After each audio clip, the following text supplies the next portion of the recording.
तर आल्या आल्या या शहरातला माझा मित्र मला भेटला विशाल. आणि मी त्याला सांगितलं की विशाल, 2 दिवस अगोदर माझा ऍक्सिडेंट झाला. तो म्हणे असं कसं, कशामुळे झालं? म्हटलं अरे टर्नवर होती गाडी येऊन धडकली. म्हणे इंडिकेटर दिलं नसशील. म्हटलं हो दिलं. डाव्या बाजूला वळत होती, डाव्या बाजूचं इंडिकेटर दिलं. तीच तर चूक केलीस तू. मुलींच्या बाबतीत तसं नसतं. आम्ही गेस करत असतो त्यांनी डाव्या बाजूचं दिलं तर ते उजव्या बाजूला जाईल. बुलढाणा शहर ऐकलं होतं आजपर्यंत. इथे आल्यावर बघितलं की इथली लोक त्यांच्या बायकांवर खूपच प्रेम करतात. म्हणजे आले तेव्हा सरांनी सांगितलं की माझा दवाखाना माझ्या बायकोमुळे चालतो. निकम सरांनी सांगितलं की माझे सगळे छंद माझ्या बायकोमुळे चालतात. दादा तर बायकोला सोबत घेऊन आलेत. म्हणजे हे शहर बायकोवर खूप प्रेम करतं. आणि मला ना मग त्या 4 ओळी आठवल्या की कितना शरीफ शख्स है, पत्नी बर्फिदा है. कितना शरीफ शख्स है, पत्नी बर्फिदा है.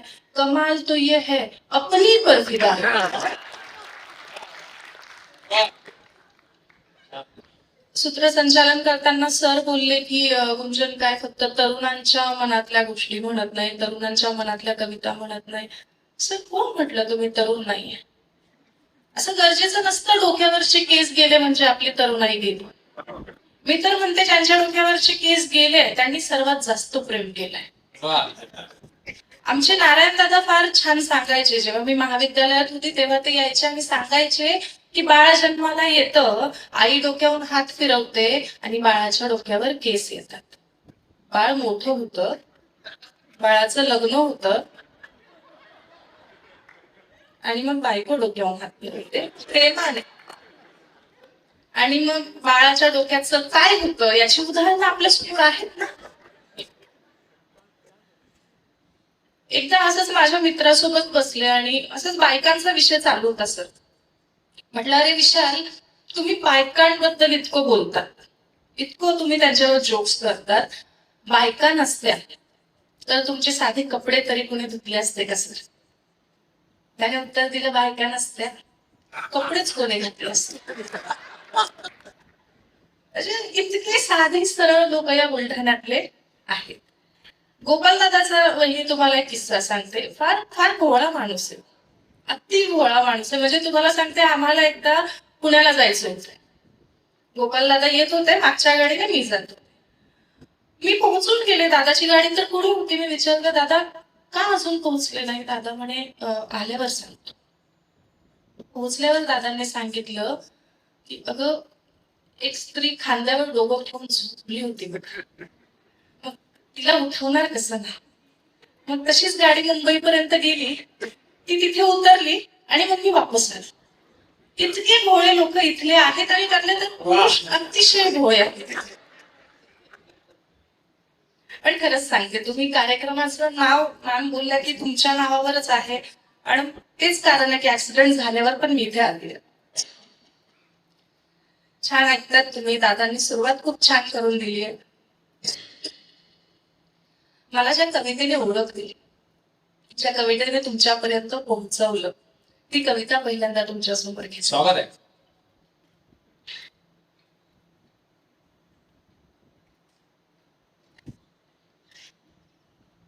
मी नेहमी सांगते की या जगात सगळ्यात वाईट कोणती भावना असेल तर ज्याच्यावर आपण प्रेम केलं त्याला दुसरं कुणाचं तरी होताना बघ. आता हे जवळजवळ प्रत्येकाच्या आयुष्यात घडलेलं असतं. कोणी सांगतं, कोणी सांगत नाही. आम्ही कवी आहे, आम्ही लिहितो आणि तुम्हाला ऐकवतो. तर ही कविता घेते. कवितेचं शीर्षक आहे शीळ हरवलेली नाव. की काय सटवाईच्या मनी आलं की तिनं असा हिशोब काढला. काय त्या सटवाईच्या मनी आलं की तिनं असा हिशोब काढला. या बाणूचा लाडू तिनं त्या माणसाच्या ताटात वाढला. ज्याच्यावर हक्क सांगत गर्व केला, आता त्याच्याच लग्नाला जायचं. ज्याच्यावर हक्क सांगत गर्व केला, आता त्याच्याच लग्नाला जायचं होतं. आपण चापून चोपून नीट केलेलं बाळ दुसऱ्याच्या हुंडीला पाहायचं होतं. मग ठरवलं जे समोर आहे त्याला थेट भिडायचं आणि आपण नाही. जो सोडून गेला त्यानं आपल्यासाठी रडायचं.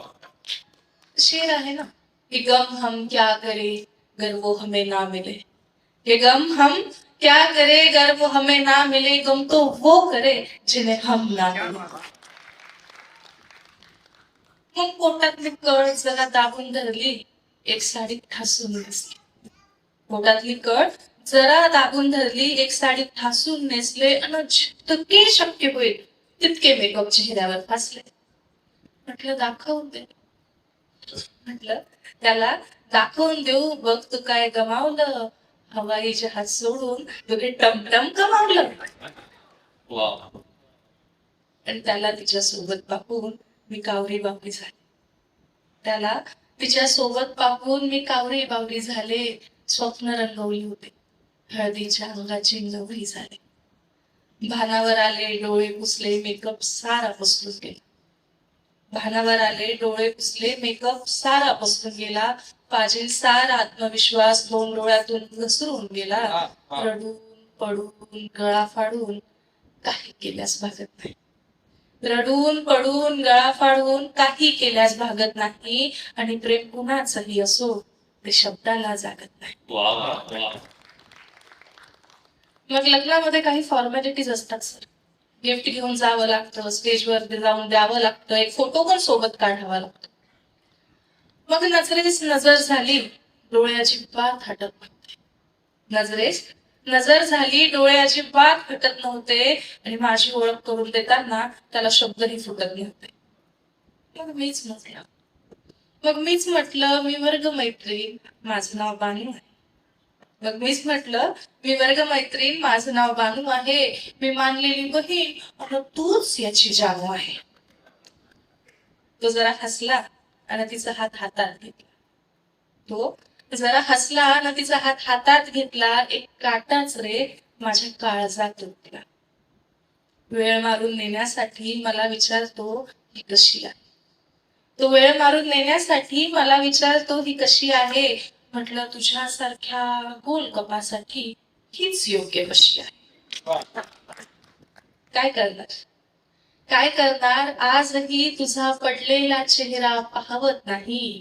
आणि ज्याला आपलं म्हटलं त्याला धीर दिल्याशिवाय राहवत नाही. जाताना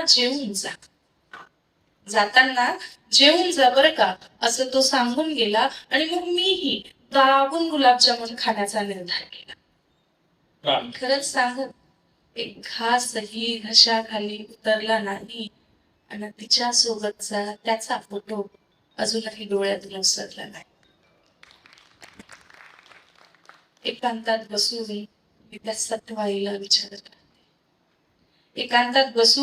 मी त्या सटवाईला विचारत राहते. शीर हरवलेली नाव समुद्रात ढग वाहते. शीर हरवलेली नाव समुद्रात. खूप खूप धन्यवाद.